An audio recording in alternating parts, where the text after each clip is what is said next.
Repeat, please? Warren. His name is Warren Sevier, and he says he's your ex-fiancé. Stunned, I gripped his arm. Are you sure? I'm positive, Dove. Then he pointed to the maple tree in our backyard, just freshly blossomed with new foliage. Look over there.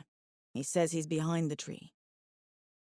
My head whipped around as I peered into the leafy tree.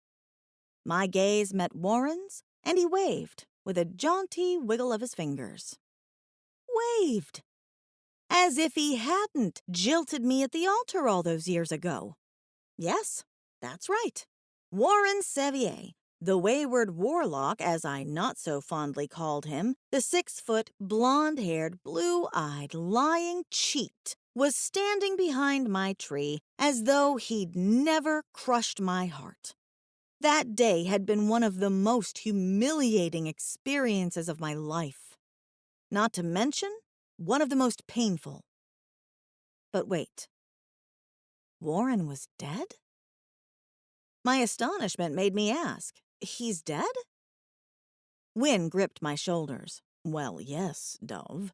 Of course he is. How else could I hear him? I shook my head to clear the fog as I looked at the man I loved and blinked. Right. Sorry. I didn't know he'd died. I'm a little shook. His deep blue gaze said he understood how I felt. As am I. Wynne didn't know much about Warren, other than he was a relationship from my past. I don't have many, and not nearly as many as Wynne.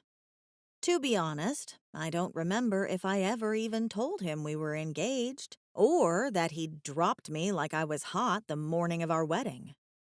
Regardless, I didn't understand what had happened. He was my age, so his demise felt very unexpected. I hadn't been in touch with anyone but Winnie from my coven back in Texas since Baba Yaga had made her big confession to me, but I was still surprised I hadn't heard about his death. Of course, Winnie came to Texas long after Warren and I had parted ways, and he'd already moved in with the woman he'd cheated on me with. I do know she didn't live in Texas. Otherwise, I hadn't asked where, and no one from my old life had offered any updates. I guess it made sense I wouldn't be aware of much about him since we broke up.